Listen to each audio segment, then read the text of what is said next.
Estudos astronômicos da mais relevante atualidade constataram que o sistema solar realiza um grande périplo em volta de Alcíone, estrela de terceira grandeza da constelação das Pleiades. A constelação das Pleiades, constituída de 7 estrelas, somente conhecidas neste momento 6, faz parte da constelação do Touro, que é constituída por centenas de astros. E Alcíone, segundo as observações astronômicas, é a estrela mais brilhante desse conjunto. Merece considerar que as Pleiades são tão belas em nosso céu e tão famosas que os chineses de há 4.000 anos antes de Cristo já conseguiram identificá-las, e posteriormente os gregos, através da poemática mitológica, procuraram interpretá-las como sendo a materialização de alguns deuses que foram fixados no imenso zimbório celeste. Astrônomos como Frederico Guilherme Bessel, como Otto Hess e outros como José Comas e Edmundo tiveram ocasião de constatar que o nosso sistema gravita em torno dessa estrela fulgurante, apesar de ser de terceira grandeza. Não é de estranhar, porque o nosso sistema é resultado de uma estrela de quinta grandeza, o nosso Sol. E a força de atração de Alcíone é de tal magnitude que todo o sistema solar gira em uma elipse grandiosa durante 26.000 anos, quando encerra o seu périplo. Esses mesmos estudiosos deram-se conta que em cada 12.000 anos o sistema solar adentra-se em uma faixa que circunda Alcíone. Essa faixa de fótons, que é de grande largura, dá a Alcíone uma beleza especial. Os fótons, que são as partículas mínimas da constituição da luz, produzem uma luminosidade sem calor e que propicia em torno de Alcíone uma psicosfera das mais excelentes. Constataram os citados astrônomos que a partir do ano de 1972, o sistema solar começou a penetrar nessa faixa de fótons, e que a partir de 1982 a Terra começou a entrar no mesmo campo. E isso acontece, como disse, em cada 12.000 anos, sendo que durante 2.000 anos o sistema fica totalmente mergulhado nessa imensa faixa de fótons, recebendo uma luminosidade peculiar e abençoada. A última vez foi denominada a fase do leão. E os chineses já haviam diagnosticado que a próxima seria caracterizada por uma grande revolução, que as tradições da Índia de há 6.000 anos asseveravam tratar-se do grande período da luz, a era de Aquários. Esse introito, para fazermos uma análise de que à medida em que o sistema solar foi se adentrando na faixa de fótons de Alcíone, houve uma migração de espíritos daquela estrela no rumo do planeta terrestre. E que a partir de 1982, quando a Terra começou a mergulhar e terminará de fazê-lo por volta de 1912, quando estará toda imersa nessa faixa de luminescência específica, os espíritos de alta estirpe que se encarregarão de dar à Terra a era do espírito imortal, a nova era, como escreveu Allan Kardec em A Gênese, capítulo 18, itens 27 e 28, a mudança de mundo de provas e de expiações para mundo de regeneração, a partir, portanto, de 2012, aliás.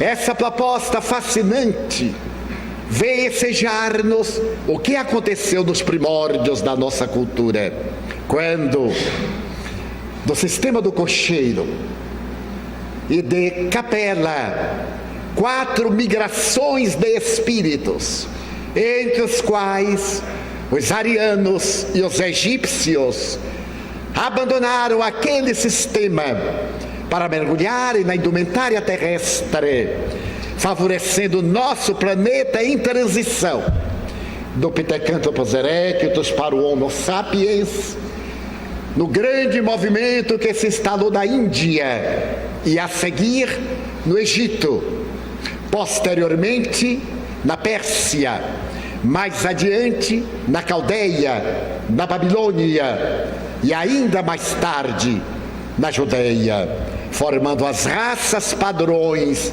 da cultura terrestre ao largo dos tempos. Rabindranath Tagore, em uma obra poética e memorável denominada Sadhana, refere-se que quando os arianos chegaram às terras em que mais tarde seria erguida a Índia, encontraram florestas exuberantes. E graças a isso, a cultura da Índia fez-se de liberdade, de comunhão com a divindade. Porque os prados imensos e as monções temporais e temporárias que desabavam sobre as regiões proporcionavam a pesca fácil e abundante, a caça generosa e propiciadora de vida e, acima de tudo, o cultivo da terra, o apoio dos rebanhos e a liberdade dos espaços para ser feliz.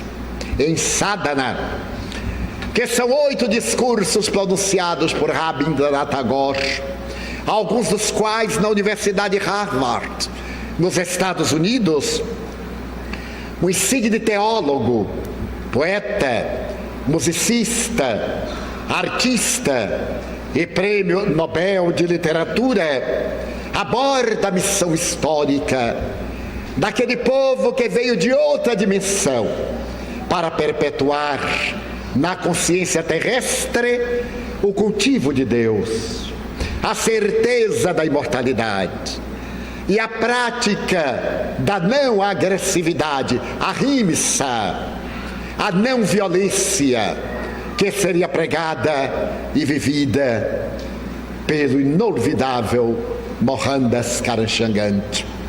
Fazendo uma análise histórica do Ocidente, esse mesmo Tagore elucida que a cultura ocidental nasceu na Grécia, nas cidades-estado, cidades amuralhadas, e por isso mesmo belicosas.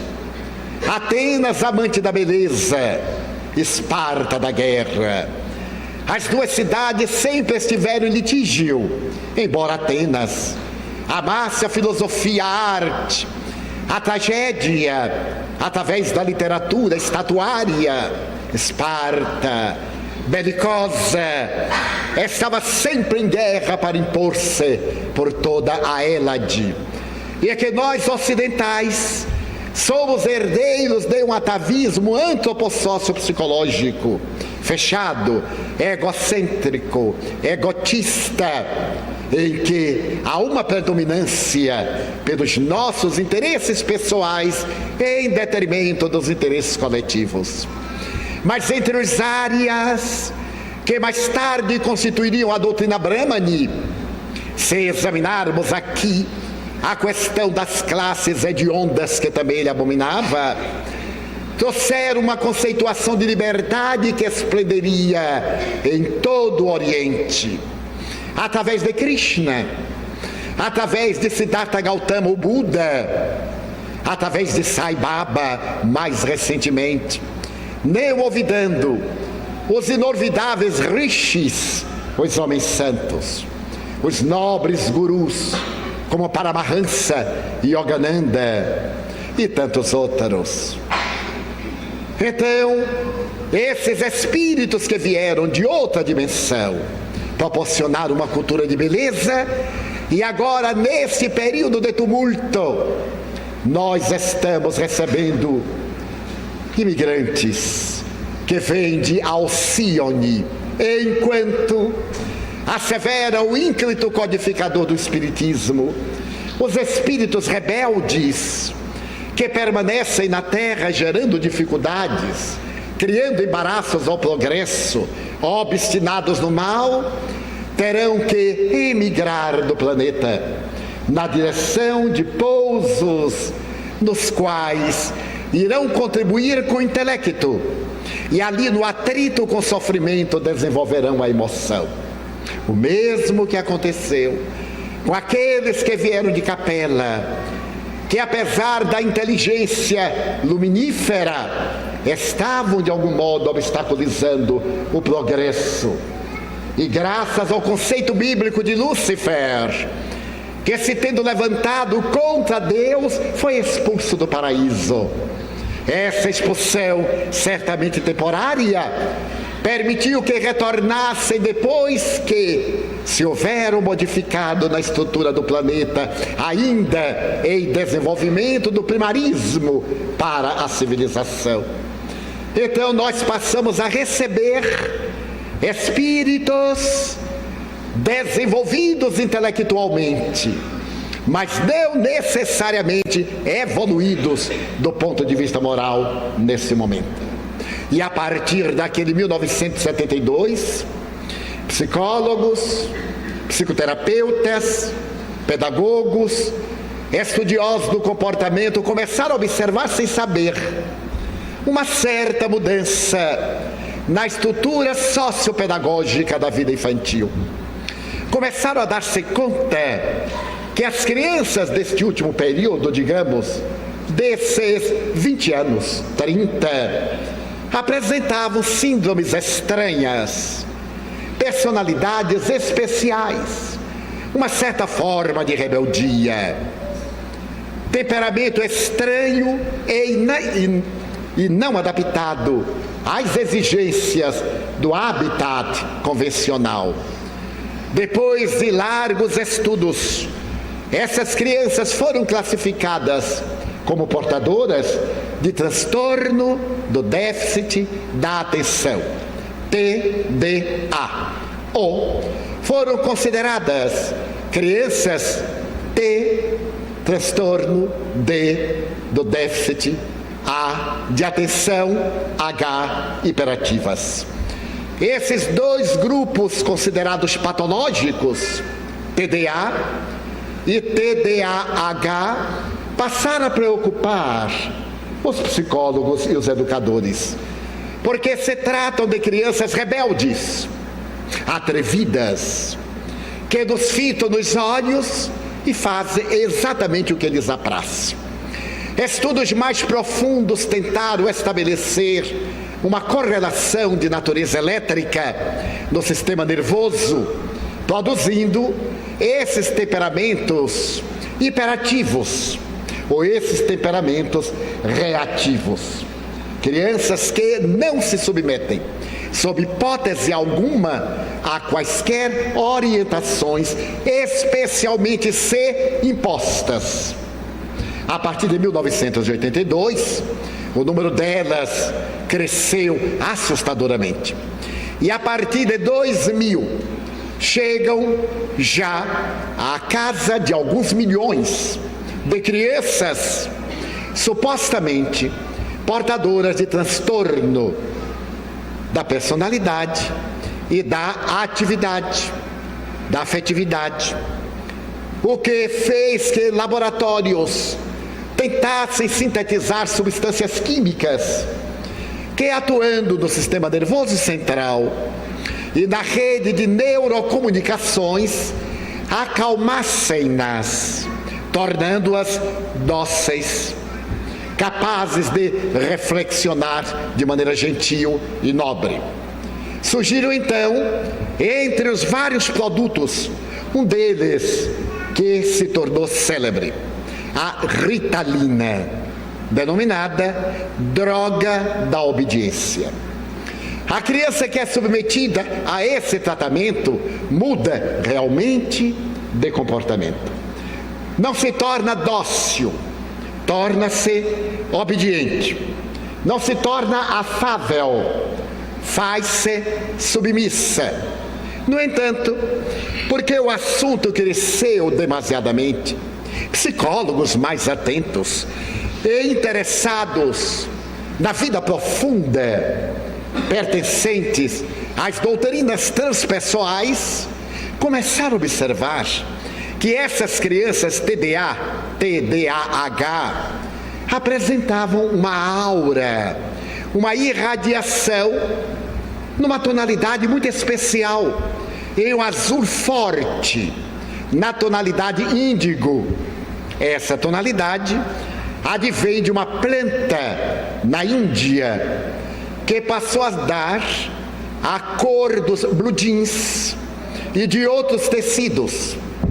E essas crianças passaram a ser chamadas também de crianças índigo, por causa da emanação de que eram portadoras às suas auras. Os estudos prosseguiram e psicólogos como a doutora Nancy N. Tupper, que sugeriu a palavra índigo para essas crianças especiais, entre aspas, abriu campo a que outros terapeutas e psicólogos do comportamento as estudassem mais detidamente. Foi quando outros investigadores tiveram ocasião de observar que são crianças irrequietas, mas não necessariamente portadoras de patologias. Existem as crianças TDA, as crianças TDAH, mas também existem crianças com aquelas características não patológicas, não doentes. Depois de estudarem detidamente, eles conseguiram fazer uma separação entre a conduta das crianças TDA e daquelas crianças índigos, ou das crianças cuja aura muito alva passou a denotar como crianças cristais, que são diferentes das crianças índigo. São dóceis, nem sempre atendem às nossas imposições de adulto, mas elas permanecem em uma situação de meiguice, de afabilidade, embora façam o que lhes apraz, em uma forma de autossuficiência. Elas nos olham como se estivessem conscientes de quem são. Apresentam uma forma de independência de conduta e têm algumas dificuldades na área das nossas imposições. Então, a partir desses estudos, um casal de psicólogos americanos resolveu aprofundar essas observações e estabeleceu que, na imensa patologia das crianças portadoras de transtorno de atenção e também de hiperatividade, havia crianças rebeldes, mas que não eram doentes, que necessitavam de uma nova orientação psicológica e uma nova metodologia educacional. Eram as crianças da nova era. Essas crianças estavam na Terra com uma finalidade especial de criar biótipos para o futuro da humanidade.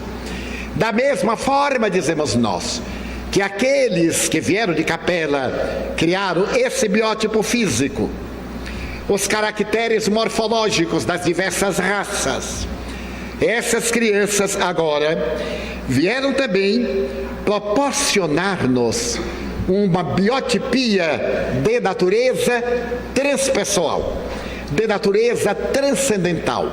Vieram para criar modelos perfeitamente intelectuais e abrirem espaço ao sexto sentido, no qual nós estamos entrando lentamente. O sentido da percepção extrafísica, o sentido de natureza intuitiva. Essas crianças, por incrível que pareça, conseguem comunicar-se umas com as outras através da telepatia. E muitas vezes essas comunicações faz que elas manipulem os adultos. Por exemplo, se são meninas, elas manipulam os genitores masculinos. E se são meninos, eles manipulam os genitores femininos.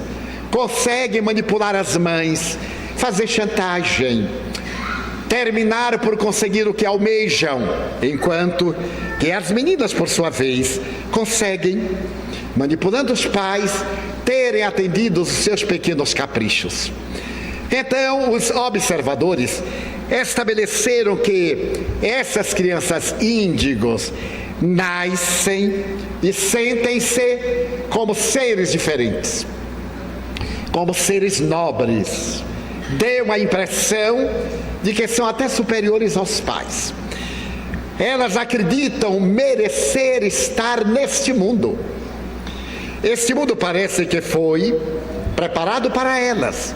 E se surpreendem quando não são compreendidas ou quando as pessoas não pensam da mesma maneira em relação à sua conduta. Não tem problema de não estima. Elas têm um tipo de consciência embrionária de que devem ser respeitadas. E por isso mesmo dizem com muita frequência aos seus pais quem são, deixando transparecer reminiscências de outras vidas, de outras estâncias, de outros lugares onde teriam habitado. Essas crianças têm muita dificuldade de lidar com autoridades absolutas, particularmente quando essas imposições não são explicadas e não apresentam questionamentos. Não é o fato de dizer você vai fazer e ela redargui não faço e não faz.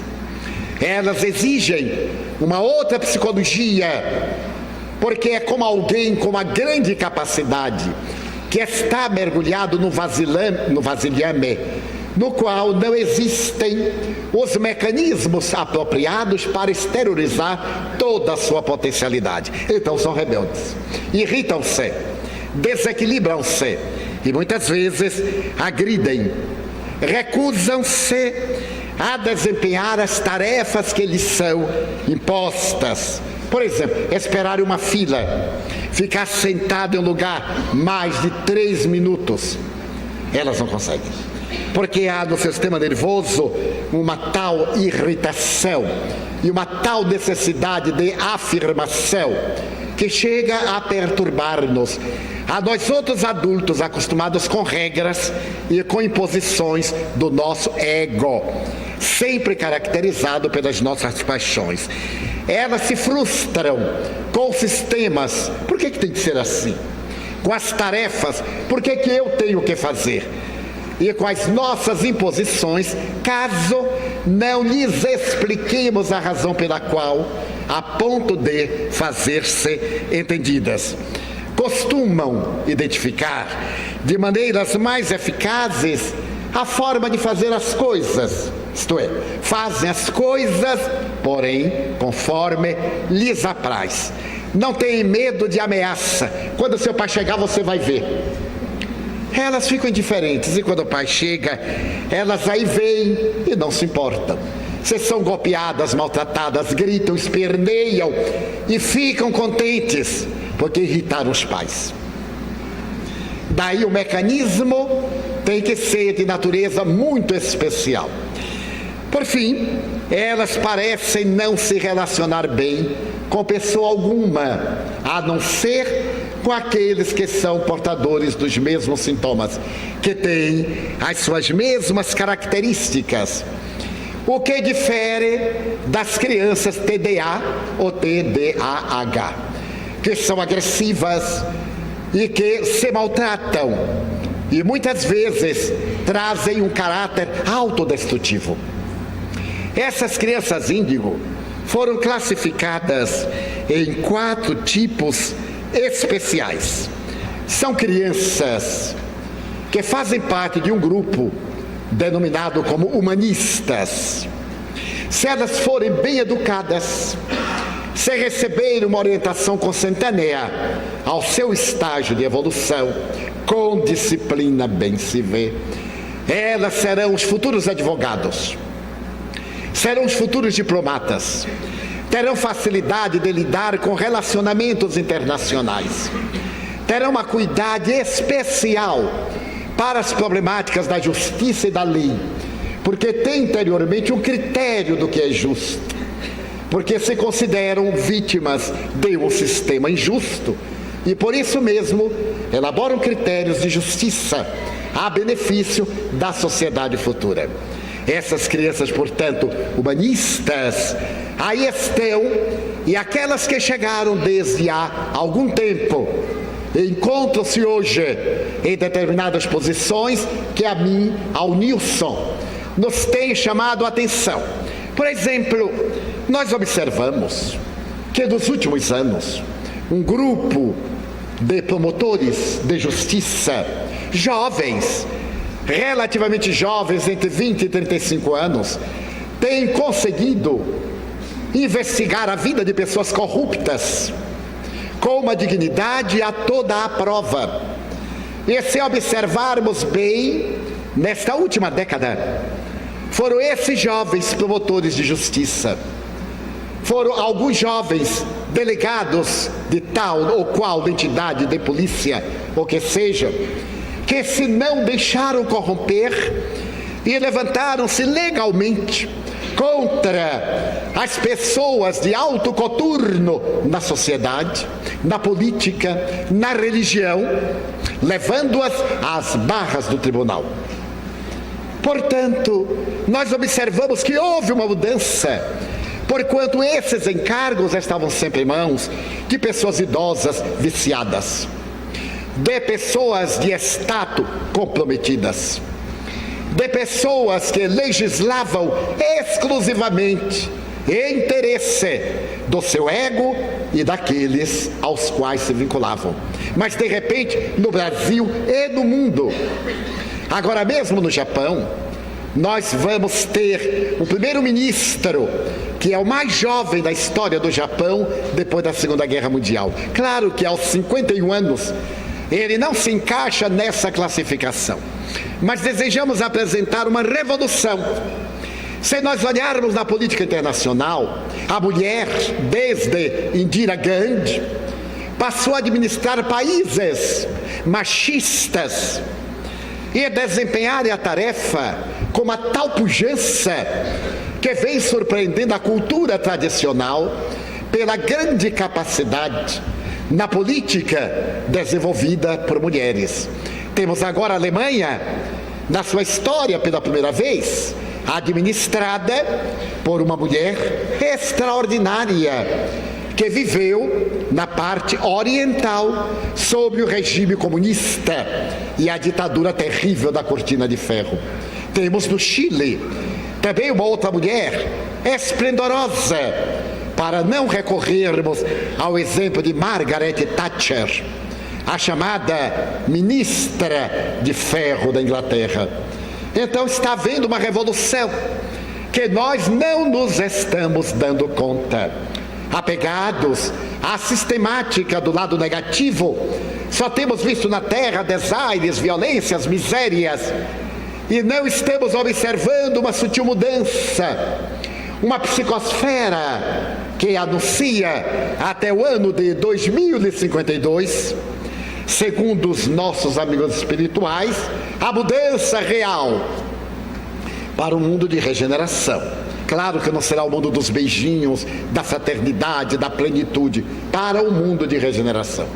Nesse mundo de regeneração, é claro, haverá novos parâmetros que estão sendo estudados na atualidade, que estão sendo apresentados por esses humanistas e por aqueles que já virão logo depois deles. Porque os índigos irão preparar a nossa organização neuronial para que os espíritos cristal, aqueles missionários, encontrem em nós as respostas orgânicas para desempenharem as tarefas do mundo melhor. O segundo grupo é de crianças índigo, artistas, enquanto que os humanistas são portadores de um porte fisiológico que impressiona, de uma inteligência rutilante. Os artistas serão de estrutura menor, porque os estudiosos dessa área chegaram à conclusão de que há um trabalho genético para poder proporcionar-lhes a instrumentalidade para o desempenho da tarefa. Então essas crianças artistas estarão dentro de um grupo de sensibilidade. Ao dedicar-se à arte, serão esplendorosos. Na fase infantil, serão irrequietos, sem definir exatamente o que querem. E os psicólogos recomendam, se ele se dedicar à música, não compre um piano, alugue, porque logo ele enjoa do piano e larga. É uma das características. Não lhes dê brinquedos muito caros, porque para a criança índigo é indiferente o preço, o que interessa é o brinquedo. Não diga que a criança é destruidora, ela não arrebenta o brinquedo, ela olha como é que o brinquedo foi constituído, e como não sabe desmontar, ela vai tirando as peças conforme lhe apraz. No fundo é a curiosidade de descobrir a causa. Então as crianças artistas, pela sua sensibilidade, podem tornar-se criminosos seriais.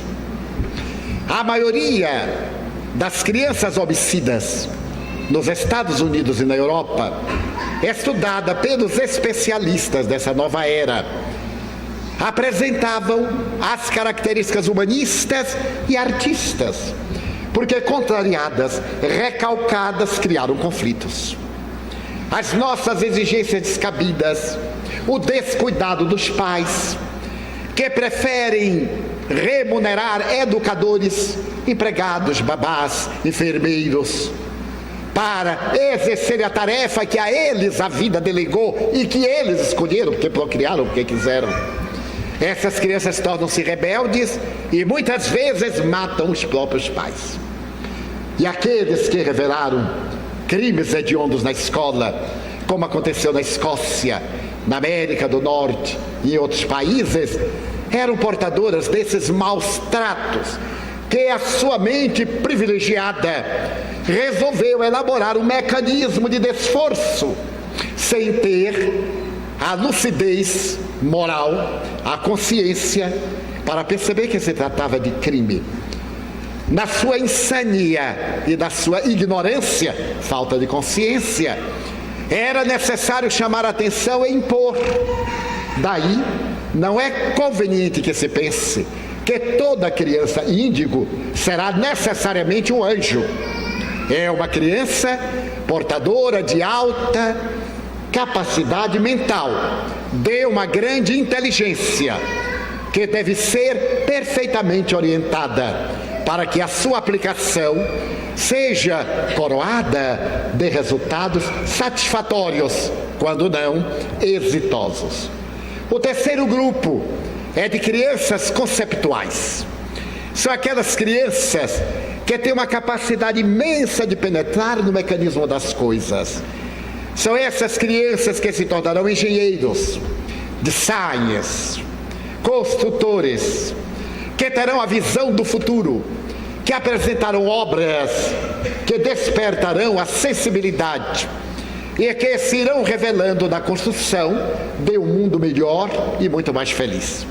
O quarto grupo é constituído pelas crianças interdimensionais, crianças com clarividência, desde os primeiros anos de vida, crianças portadoras de reminiscências de outras existências, a ponto de dizer assim: você não é meu pai, eu me lembro que meu pai era fulano, você não é minha mãe chamava Beltrana.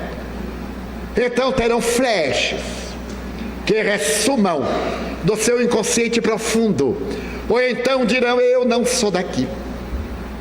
Terão reminiscências de paisagens que não são as nossas paisagens, porque vieram do sistema de Alcione, da grande estrela na constelação das Pleiades. Então esses quatro grupos diferenciam-nas, e estudiosos mais contemporâneos já afirmam que essas crianças interdimensionais serão as portadoras da mediunidade, que desde cedo entrarão em contato com os espíritos, seduzão, sem medo, brincarão com esses desencarnados. Quando eu li isto, eu fiquei muito triste. Por que essa tese não veio há 80 anos? Porque eu seria uma criança índigo, interdimensional, porque aos 4 anos eu brincava com os espíritos. Então eu fiquei lastimando, mas eu me conformei. Tem a criança índigo e tem o adulto indigno. Vai ver que eu estou na segunda classificação, mas sou também dentro. Muito bem. Essa observação vem oferecer uma proposta de educadores que se reencarnaram antes para preparar uma metodologia para esses seres especiais. A melhor proposta psicológica apresenta uma sugestão: não rotule a criança. Índigo, normal, especial, não rotule. Não interessa. Você saberá identificar a que grupo a criança pertence, mas não é necessário nomeá-la. Cuide de educá-la. Não será a escola que vai educar. A escola colabora. A educação é do lar, principalmente com os pais, não com os avós. Ainda ontem eu recebi uma mensagem de Joana de Ângeles, que está escrevendo um livro sobre constelação familiar, e ela dedica aos avós, a esses avós que se apaixonam pelos netos e até os roubam dos seus pais, em um amor exorbitante e paranoico. Os avós, embora sejam pais por segunda vez, têm a tarefa de coadjuvar na educação e não de assumi-la. Se os filhos por acaso procriam e não querem assumir, os avós não devem fazê-lo, porque tornam-nos mais irresponsáveis. Já que geraram, assumam a responsabilidade. Claro que existem questões especiais, há exceções, mas genericamente nós nos tomamos de uma afeição pelo neto, achamos que o filho não sabe educar, que a nora, aquela terrível, não é mãe, aquilo não é mãe, é uma fera. É o que o menino merece. Ele não nasceu ali por injunção do acaso, há leis. E também os avós não interferirem no relacionamento dos cônjuges, dos parceiros. Quem elegeu o parceiro, que o suporte. Os pais devem sempre ser conciliadores quando passam a avós. E a Joana de Ângeles faz uma pergunta, é muito fácil de entender. Quando você estava educando, você gostaria que seus pais interferissem nos seus métodos educacionais? Então, não faça a outrem o que você não gostava que se lhe tivessem feito. Esta é uma das regras de ouro do Evangelho de Jesus. Daí a função dos avós da educação da criança índigo não é de carregar ao colo, de ocultar os erros, de estimular os vícios, em um pieguismo de um amor paternalista e defeituoso. E também não entrar na tarefa da educação, levando aos pais conflitos e gerando na criança desconfiança em relação aos seus pais. Quando algo lhes parecer inadequado, haverá sempre um momento próprio para uma conversa de pai para filho, de mãe para filha, de sogro para genro, de sogra para nora, mas no estado de cordialidade, evitando-se as clássicas rixas. Ela roubou meu filho, é minha inimiga. Roubou nada. Ele necessita de uma família, de um lar, de uma mulher que a mãe não pode exercer. E também o pai. Imagina aquele sujeito tomar a minha filha, minha boneca. Já acabou o tempo de brincar de boneca. Ela escolheu aquilo exatamente que está dentro da sua necessidade emocional, da sua necessidade evolutiva. Então os avós, portanto os pais desses adultos, devem contribuir com a compreensão fraternal. E se nessa família nascer uma criança índigo, o que é muito provável, os avós colaborarem na observação. Agora que dispõem de mais tempo, de mais experiência, que acalmaram muitas ansiedades, podem ver aquilo que os pais agitados, nessa luta tremenda do dia a dia, nem sempre logram captar. Convivendo mais, porque estão no lar, enquanto os filhos vão trabalhar, os pais das crianças poderão fazer observações muito judiciosas, contar acontecimentos hoje mesmo. Que coisa interessante. Nosso menino fez tal pergunta, para que os pais estejam acompanhando o desenvolvimento, que nem sempre os funcionários remunerados estão dispostos a cuidar e dar as informações que os pais lhes delegam, porquanto eles estão ali para exercer uma tarefa remunerada. E nem sempre a remuneração leva ao amor, senão à desincumbência de um dever profissional. Essas crianças, portanto, recebem hoje já uma valiosa contribuição dos missionários que as antecederam. Maria Montessori, por exemplo, em 1903, ela criou em Roma a Casa dei Bambini, o lar das crianças. Naturalmente, seguindo os passos de Froebel, o grande educador dos jardins de infância, amigo de Henrique Pestalozzi, o homem que amava as crianças, com quem estudou Hippolyte Léon Denis Arrivai e Allan Kardec, Maria Montessori criou o modelo de educação que 103 anos depois da sua Casa dei Bambini é perfeitamente compatível com a proposta psicológica e metodológica da educação para as crianças índigo. A criança é um ser em formação. Mesmo que tenha no seu inconsciente a presença de um adulto, ela não entendia de reencarnação, a criança deve ser tratada como criança. E eu me recordo que o Dalai Lama estava numa conferência internacional e viu na plateia uma criança muito pálida, um menino de 6 anos. Ele comoveu-se no intervalo do seu seminário e chamou a criança ao palco, e diante de um auditório especial e célebre, ele disse à criança: fale no microfone o que você quiser, o que vier na sua cabeça. A criança levantou-se, olhou para todo mundo e disse: eu tenho câncer, mas eu sou criança, o que eu quero é brincar, deixe-me brincar, deixe-me ser criança, e depois cuidem da minha doença, porque eu sou criança. O auditório, tomado de impacto, chorou copiosamente. Já dizia então Montessori: a criança merece um tratamento especial. A nossa metodologia de educação para adultos não pode ser aplicada de maneira nenhuma na educação para crianças, ainda mais portadoras de um elevado QI e de um conflitivo QE, quociente emocional. Mas ao lado de Montessori, merece ressaltar a obra grandiosa de um austríaco de Viena, Rudolf Steiner. Steiner é o pai da antroposofia, a doutrina que estuda o ser humano.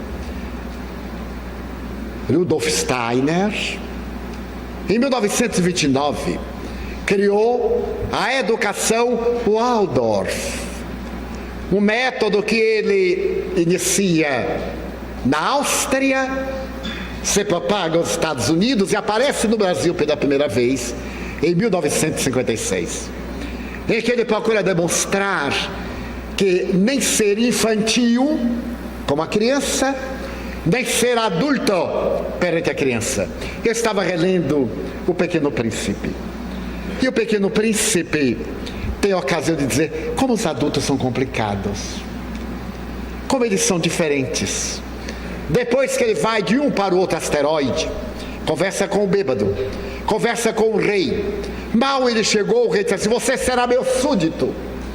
Mas o asteroide era tão pequeno que a indumentária do rei cobriu o asteroide todo. E ele perguntou: e o que é súdito? É a pessoa que eu governo. E você é um rei e não tem ninguém para governar, chegou você. Mas eu vou embora. Mas enquanto estiver aqui, você tem que me obedecer. Então eu ordeno que me obedeça. E se eu não quiser, eu ordeno que não me obedeça. E o Pequeno Príncipe. Então ele vai a um outro asteroide onde estava um bêbado, com garrafas vazias e com garrafas cheias. E ele perguntou ao bêbado: para que você bebe? Para me esquecer. Mas esquecer de quê? Que eu gosto de beber. E então, por que você não esquece? Porque a bebida não deixa. Então, o Pequeno Príncipe vai observando como nós adultos somos infantis e complicados.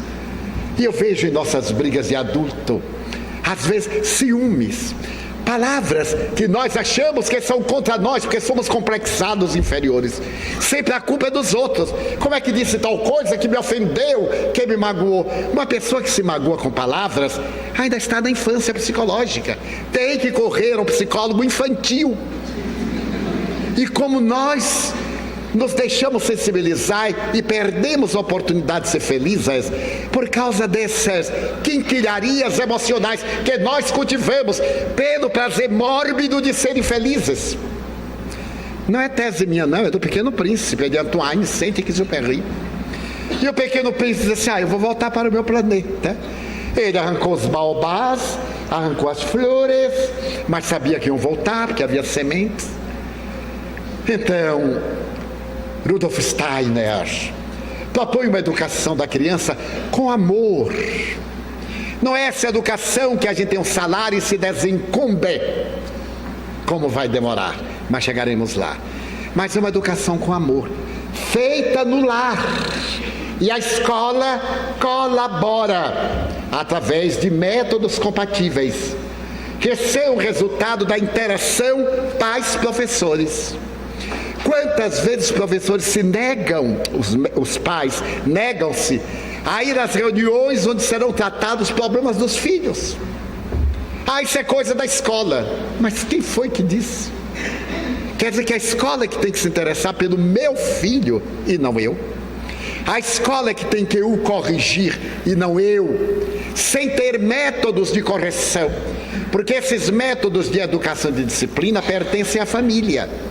Então, com as crianças índigo, nós teremos um arsenal de métodos, evitando sempre a negativa e explicando sempre a razão pela qual devem comportar-se de maneira edificante. Mas além deles, Piaget, a proposta de Piaget, como enriqueceu a educação nas décadas de 60 a 80, a sua psicologia e pedagogia infantis, como são ricas de sons, de cores, de ternura, como decodificou o cérebro infantil, para poder introduzirmos as informações, a instrução, porque a educação é dada no lar. A escola instrui, orienta, e a família educa através dos hábitos. Então estamos vivendo este momento de transição e já estão também chegando algumas crianças cristais. Os grandes missionários, Joana de Ângeles, falou-nos e declaramos-lo aqui publicamente e gravamos, que esse milênio, disse-o nos anos 90, seria celebrizado neste século por grandes tumultos até a sua primeira metade. Mas ele ficaria célebre na história da evolução do planeta, porque seria o século do amor, da religião, da arte, da beleza, da fraternidade. E ouvindo os benfeitores mais elevados, ela diagnosticava que a partir de 2052 a Terra estaria alcançando o seu grande momento de renovação, deixando as grandes e trágicas dores para trás e abrindo o elenco das possibilidades felizes. Mas, em outras palavras, é o que diz Allan Kardec em A Gênese, no último capítulo, quando ele fala dos sinais dos tempos, que a Terra não será destruída por um grande cataclisma, não será um fenômeno geológico, mas será um fenômeno espiritual, lento, a mudança dos seus habitantes, a transferência dos maus e a chegada dos bons. E isso em poucas gerações mudará totalmente o clima. Aqueles que forem para o exílio reeducar-se-ão. Ali no exílio, eles compreenderão a saudade do mundo perdido. Olharão, por exemplo, na direção do zimbório celeste e sentirão esta nostalgia, essa estranha saudade que às vezes nos acomete e nós não sabemos de quê. De algo que perdemos, de algo bom que já fruímos e que agora parece tão distante, a ponto de nos tornarmos melancólicos ante essas evocações, para, após havermos trabalhado o nosso mundo íntimo em recuperação de amor, voltarmos ao nosso proscênio, ao grande lar onde realizamos o nosso desenvolvimento antropológico. Concluída a tarefa ético-moral-psicológica para vivenciarmos o reino de Deus na terra. Não foi por outra razão que Jesus disse: o reino de Deus está dentro de vós. Gostaria de encerrar essas rápidas considerações com uma bela página de um homem muito rico que experimentava a viuvez e pai de um filho único que foi convidado para a guerra. Como mecanismo de fuga, desde a morte da esposa, além dos compromissos profundos com o filho, ele resolveu dedicar-se à aquisição de arte, quadros, dos melhores artistas, e transformou a sua casa palaciana em um verdadeiro museu, invejado por grandes colecionadores. Mas a guerra, que é esse monstro iante de mil falsas, devorador terrível, ceifou a vida de seu filho. E ele soube que o seu filho morreu em um gesto de doação, salvando a vida de um companheiro. Mas apesar de ser um gesto de alta relevância, isso não foi suficiente para consolá-lo e para dar-lhe a esperança de que seu filho voltaria. Terminou a guerra. Meses depois, um jovem apresentou seu mordomo, pedindo licença para falar com o grande Senhor. E como o grande Senhor não recebia praticamente a ninguém, enclausurado no seu sofrimento e na contemplação das suas obras de arte, o mordomo falou que era impossível, ainda mais, sem haver assinalado uma hora para aquele encontro. O jovem disse: mas eu estive na guerra com o filho dele.